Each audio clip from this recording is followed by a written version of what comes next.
सर्वप्रथम मी छत्रपती शिवाजी महाराज, त्याच्यानंतर ज्योतिबा फुले, सावित्रीमाई फुले, आपले छत्रपती शाहू महाराज, अण्णाभाऊ साठे आणि डॉक्टर बाबासाहेब आंबेडकरांना विनम्र अभिवादन करतो. शहीद नरेश गायकवाड, शहीद अशोक गायकवाड यांच्या स्मृतीस विनम्र अभिवादन करतो.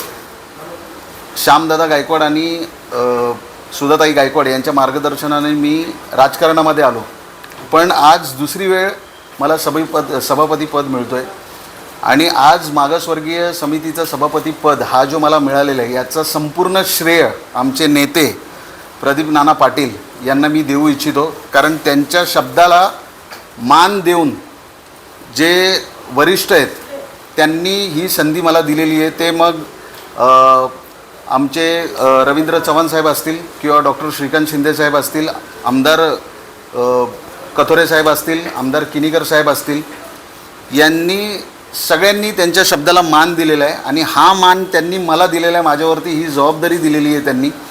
मी सर्वप्रथम त्यांचा धन्यवाद व्यक्त करतो आणि माझ्या प्रभागातील जेवढी जनता आहेत ज्यांनी मला भरघोष मतांनी निवडून दिला, आज त्यांच्या आशीर्वादामुळं मी इथपर्यंत पोचलेलो आहे.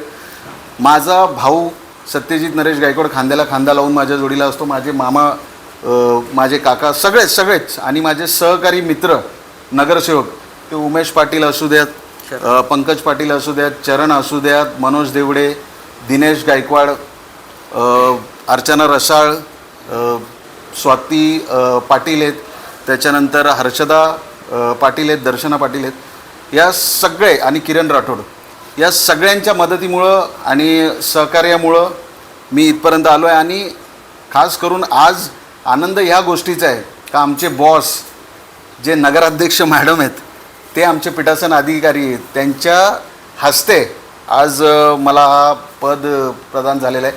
तर त्याबद्दल मी सगळ्यांचा खूप खूप आभार व्यक्त करतो. नंदू परब साहेब इथं आले आणि त्यांनी आम्हाला शुभेच्छा दिल्या, त्याबद्दल पण त्यांचा आभार व्यक्त करतो. धन्यवाद.